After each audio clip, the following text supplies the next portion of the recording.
7 ways to become a better decision maker. By the end of this video, you're going to know the 7 ways to become a better decision maker. As a bonus, you're going to be better at every decision that you make. And we're starting right now.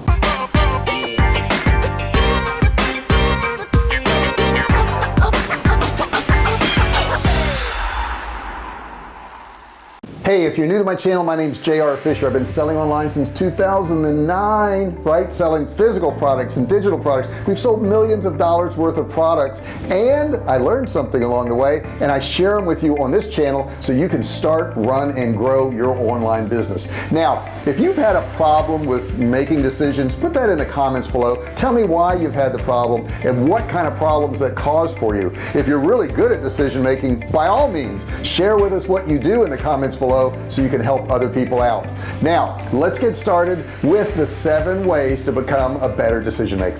As a bonus, at the end of this video, I have a $97 e-commerce course, but since you watch this video, you can have it absolutely free. So don't forget to grab that at the end of the video. Now, one thing I've noticed, and you may have noticed this too, is that most people that you really analyze are totally illogical about their decision-making process. I mean, you watch them and it just makes no sense what they're doing. They almost seem irrational in their process, and it makes you wonder, why are they doing what they do? So let's take a look at that first. Now, if you're watching this video, obviously you want to know how to make better decisions, and that's exactly what you're going to learn to do with these 7 simple steps. Anybody can do this. At the decision-making point, we all want to make the right decision. I mean, of course we do, right? So at decision time, the best thing you can do is to make the right decision. Well, that's easier said than done sometimes, but the second best thing you can do is to make the wrong decision, and the worst thing you can do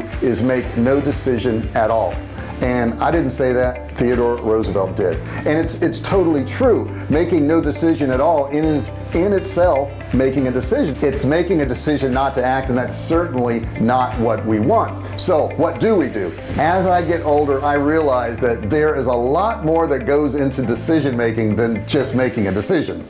Now, we all have this thing called an emotional component that's mixed into the decision-making process. It's not just cut and dry. Now, the truth is that some of us don't want to own is that where you are now is really based on every decision you've made in your life up until now. So these decisions will affect your life, because understand, where you are right now is based on all of the decisions you've made up to this point. And the truth is, a lot of people don't want to realize that. They don't want to say, well, my situation is based on the decisions I made and the things I did, but in effect it really is. Okay, I'm going to reveal something to you. Are you ready?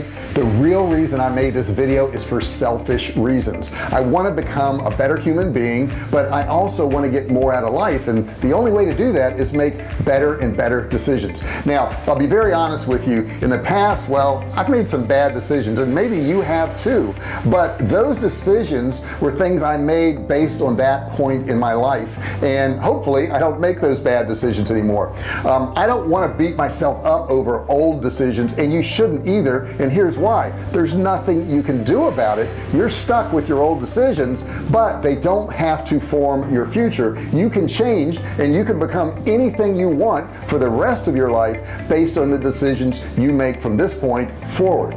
First off, think about this. You have to make important decisions all the time. You decide on what job you're going to take, or even what job you applied for, the place you're going to live, whether you're going to start a business, if you're religious, if you're going to raise your children in that religion. There are so many life decisions that all of us have to make on a daily basis. So let's get into all the steps first. Number 1 step is don't make decisions after lunch. What? It's crazy. No, you shouldn't make any big decisions after lunch. Daniel Pink wrote in his book called When, and I highly recommend it. I'll put a link in the description. He explains that your emotional energy goes up and down throughout the day, and at the lowest point is usually about 7 hours after you get out of bed. So that's going to put you after lunch sometime in the afternoon. So he theorizes that you're going to make the worst decisions at that point of day than any other time of day. day. So you may want to consider making your really important decisions first thing in the morning when you're actually at your sharpest. Now some people will argue, well, I'm not sharp at all in the morning, but actually your mind is going to be clearer then than it will be at any point during the day. Number 2 is be humble. Now don't assume that you have all the answers. This can really hinder your decision-making process. You're going to prevent yourself to be open to other possibilities that may be a better answer to your decision-making process. In digital marketing, I can't count how many times I learned a new process or way of doing things from somebody that was half my age. The old way of thinking was that, the older you are, the more life experiences you have, and you're going to be more knowledgeable. But with technology and the way things are nowadays, that's just not the case anymore. Just because you've been around a long time doesn't mean that you know a lot, and you really have to keep an open mind. So you've got to be humble and realize that somebody younger than you, or different sex than you, or a different nationality than you, that they could really help you out. But you have to have that open mind to be able to use that and make better decisions. Number 3 is consider default. What do I mean by that? What's considered default? Well, whether you make a decision or choose to not decide, something will probably happen. That's why you're in this decision dilemma right now. Make part of your decision process understanding that something will happen, and since that something will happen, reason through what that something is, and that's going to help you make your decision much quicker and much better. Knowing the outcome may be uncomfortable, may make you make the right decision. So that decision that you're faced with right now is because something's going on or will happen, and since it will happen, you definitely want to go ahead and make that decision. Number 4 is buy some time, but not too much time. And what I mean by that is if we feel pressured into making a decision right away, we can often miss out on considering all the possibilities that may help us make a better decision. Now remember, I said don't take too much time.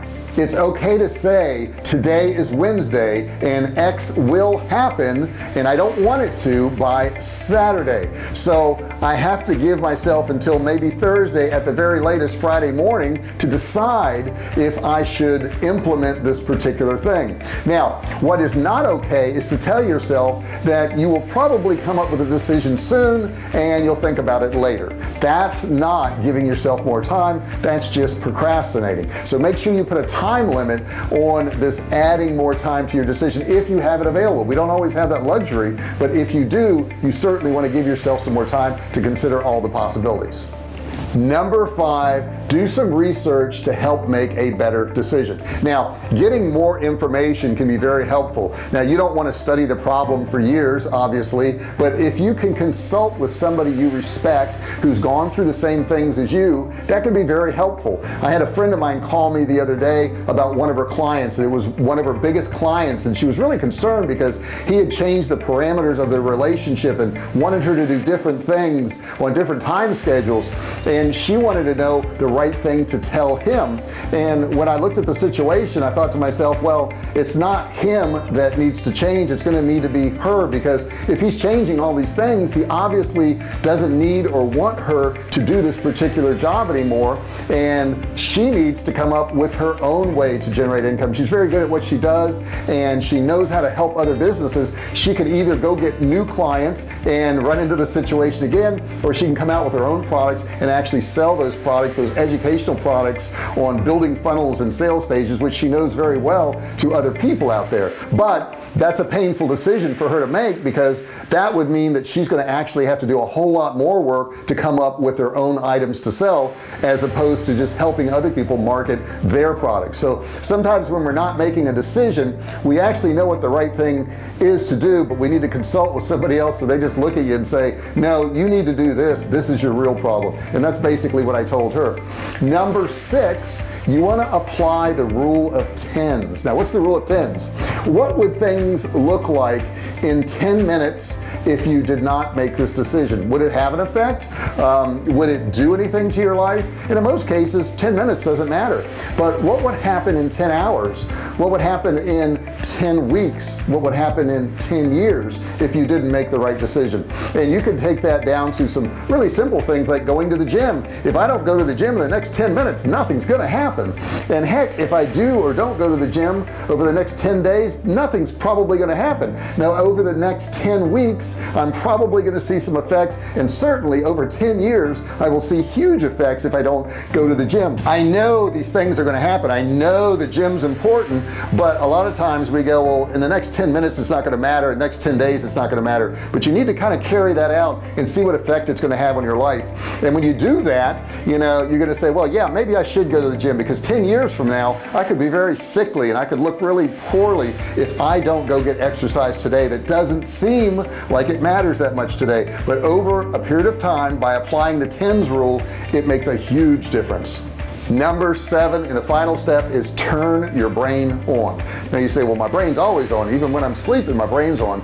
It is always on, but it's not the part of your brain that you need to have turned on. The one part that always seems to take over on your brain is the fight or flight syndrome. So anytime your body is faced with something that's going to be uncomfortable, or your mind's faced with something that's going to be uncomfortable, you're going to want to flee from it. You're going to want to get away from it. An example would be that gym thing we were just talking about. You may say, well, yeah, I know I should go to the gym, but, and then your brain starts thinking, oh, that's going to be uncomfortable, or you're going to get out of breath and you're not going to feel good, and you should stay on this couch and you should eat those cookies because they're making you feel great right now. They really do make you feel good.